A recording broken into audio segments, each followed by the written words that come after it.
Picture a dense, isolated forest. You know the kind, where shadows stretch out way too long and the silence is so thick it literally feels like a physical weight pressing right on your chest. Well, today we're walking straight into those dark woods for this explainer. We're going to unpack a seriously chilling tale about a desperate man hunted by an invisible, shape-shifting predator. And listen, this isn't just your standard monster story. It's an absolute masterclass in psychological escalation and the terrifying cost of taking the easy way out. Okay, let's dive into this. We need to establish the bleak, unforgiving reality of our main guy. Meet Joe. He's a woodcutter. No magical destiny here, just a real, gritty guy with blistered, calloused hands. His wife, Mary, literally cries herself to sleep from sheer exhaustion. He's got a 5-year-old daughter, Faith, who's burning up with this relentless fever, and a 7-year-old son, Abe, whose stomach is constantly aching from starvation. Joe's daily life is just a brutal grind to secure a single crust of bread. And it's exactly in this state of raw, agonizing vulnerability that the trap gets set. So, it's a sweltering afternoon. Joe is out there swinging his axe, calculating the pennies he needs for Faith's medicine, when the world around him just stops. I mean, the ambient noise of the woods completely vanishes. The birds stop singing, the rustling leaves just freeze. It's this sudden, unnatural silence that instantly makes the hairs on the back of his neck stand up.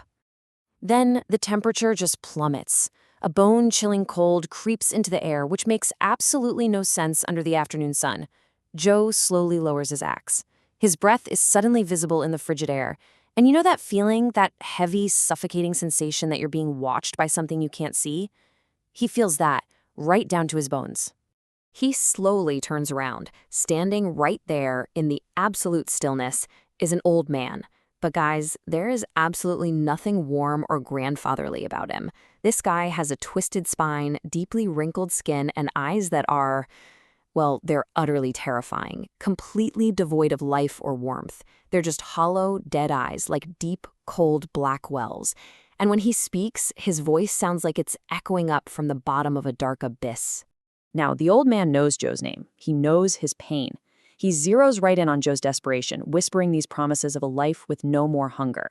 He tells Joe, look, go to a specific ancient tree at the base of the mountain tomorrow morning and lift a frozen black rock. Driven by that agonizing image of his sick little girl, Joe actually follows the instructions. And beneath that black stone, he finds a leather pouch containing exactly 50 gleaming, freshly minted gold coins. I mean, it's a literal fortune. That's enough to feed his family for a lifetime. And this brilliantly illustrates the agonizing internal war that's just ripping Joe apart. On one side, we've got the visceral, gritty desperation of his reality, right? Mary's tears, Faith's fever, the gnawing starvation. But on the other side is that icy, unnatural dread that came with the old man. Joe knows, deep down in his gut, that this gold is a transaction with darkness. But the primal need to protect his family wins out. He takes the gold. But that relief, it's a horrific illusion. That very night, Joe suffers this terrifying, paralyzing nightmare.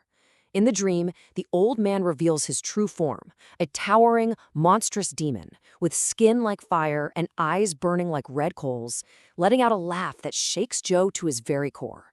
Joe jolts awake, absolutely drenched in cold sweat.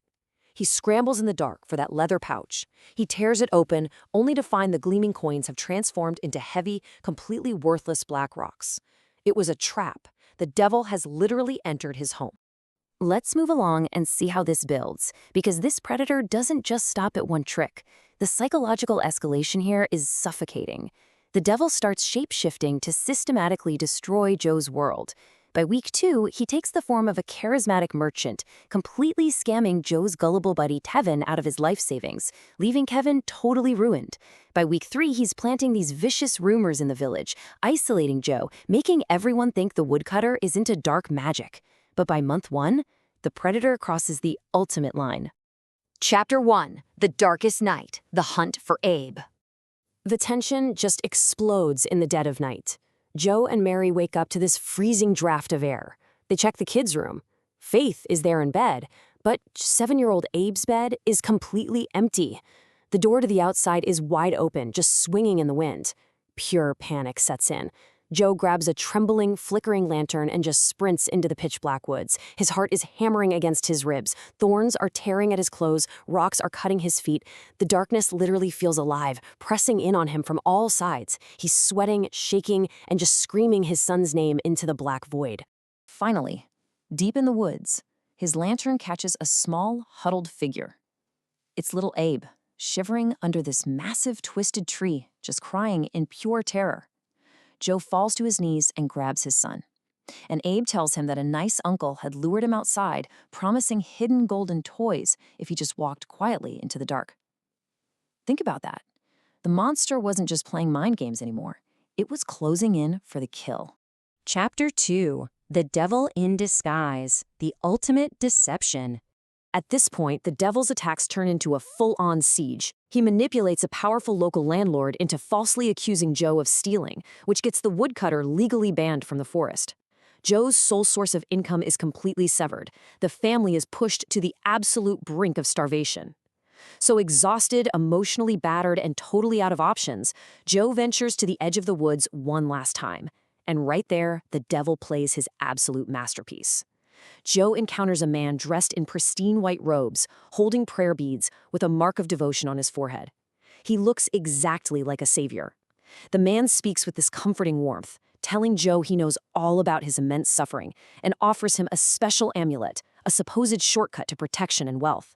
I mean, this is the ultimate suspense trope, right? The monster disguising itself as a holy savior just to trap a starving, desperate father who literally has nothing left to give. Now, what's really interesting about this part is how the climax unfolds. Joe looks closely at this so-called holy man, and right there, just behind that serene smile, he sees them, those same hollow, dead, cold eyes. Realizing he is completely cornered by the beast, Joe doesn't even reach for his axe. He grounds his feet, stares directly into the predator's eyes, and begins to recite a powerful, unshakable prayer with every single ounce of air he has left in his lungs. And as the words ring out, the holy facade literally melts away. The white robes rot into black rags, that serene face twists into a horrifying snarl, and the eyes start burning like red coals. The monster lets out this deafening, agonizing scream and just completely vanishes into thin air. Chapter 3. The Dawn of Faith. Grounded Endurance. Instantly, that oppressive, suffocating pressure just lifts. The wind rushes back in. The birds start singing again. All the natural, everyday sounds of the forest come flooding back into the world. Joe's axe falls from his trembling hand, and he just collapses to his knees, burying his face in the dirt, weeping tears of pure, exhausted gratitude. The nightmare is finally over. Months later, Joe's reputation is restored, and his family is slowly recovering through honest, grueling, hard work. He goes back to the forest, and right at the base of the mountain, exactly where that black rock of temptation used to be, he notices something. Out of the dead, blackened trunk of that ancient tree, a single, vibrant green branch has sprouted. It is such a quiet but powerful symbol that his victory wasn't won through some magical amulet or a quick fix. It was won through sheer, gritty endurance. So, the crucial point we really need to take away from this is how Joe actually survived this psychological torment. Look, he didn't use physical weapons. He used an arsenal of endurance.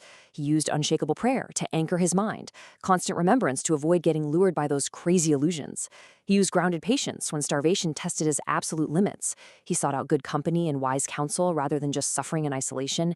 And he had this absolute belief that outlasting the darkness was the only way to see the dawn. These are the practical, actionable lessons he ultimately shared with his village and that we can take away from this explainer today. Joe's terrifying encounter really forces us to look in the mirror. The devil in this story, he didn't attack with fangs or claws, did he? No, he attacked with convenience. He offered gold, shortcuts, and an end to suffering exactly when Joe was at his most desperate. Which leaves us with a pretty heavy, lingering question to ponder as we wrap up.